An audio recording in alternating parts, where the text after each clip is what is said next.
Xin chào tất cả các bạn, chào mừng các bạn đã đến với kênh Yuki-chan cuộc sống ở Nhật. Trong video này mình sẽ giới thiệu đến các bạn món mì ăn liền mà mình thích nhất tại Nhật. Trong suốt thời gian mình sinh sống ở Nhật, mình thấy rằng cửa hàng tiện lợi ở Nhật Bản luôn cung cấp những sản phẩm chất lượng cao hàng đầu thế giới. Trong số những cửa hàng tiện lợi ở Nhật Bản, không thể không nhắc đến 7-Eleven. Đây là hệ thống cửa hàng tiện lợi lớn với doanh thu đột phá hàng năm.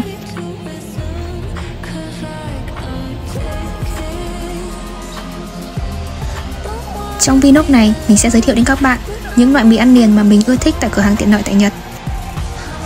Đây là loại mì chiếm vị trí số 1 tại cửa hàng 7-Eleven, mì Moko Tamen Nakamoto. Hôm nay mình đã mua mì ăn liền Yakisoba, trong mì này có sốt mayonnaise rất là ngon. Trong các cửa hàng tiện lợi tại Nhật, mình thích nhất là cà phê tại 7-Eleven. Cà phê của 7-Eleven đậm đà và mịn, không quá đắng hay quá mạnh. Sau đây mình sẽ hướng dẫn các bạn cách để có một món mì xào ăn liền ngon tuyệt. Đầu tiên, đọc kỹ hướng dẫn ghi trên bao bì ở nắp hộp mì. Tiếp đó, bạn mở nắp hộp mì đến vạch đã quy định. Các bạn lấy các gói gia vị bên trong hộp mì ra và để ra ngoài.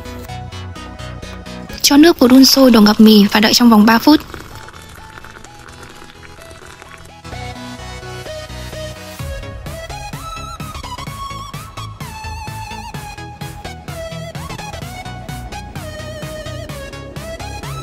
Sau 3 phút, đổ hết nước trong hộp mì ra.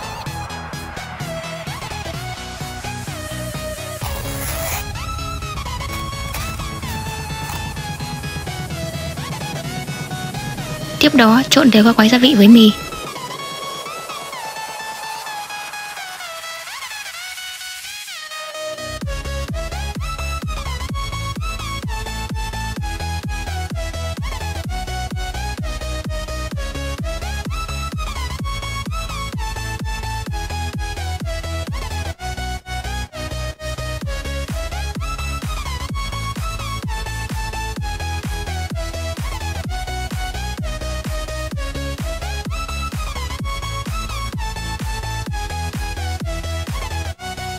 Có thể cho thêm bột ớt nếu các bạn thích ăn cay.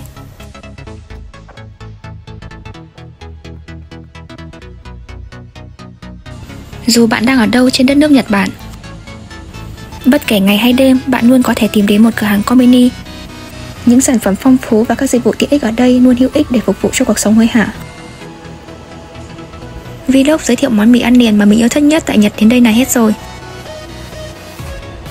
Cảm ơn các bạn đã theo dõi đến cuối video.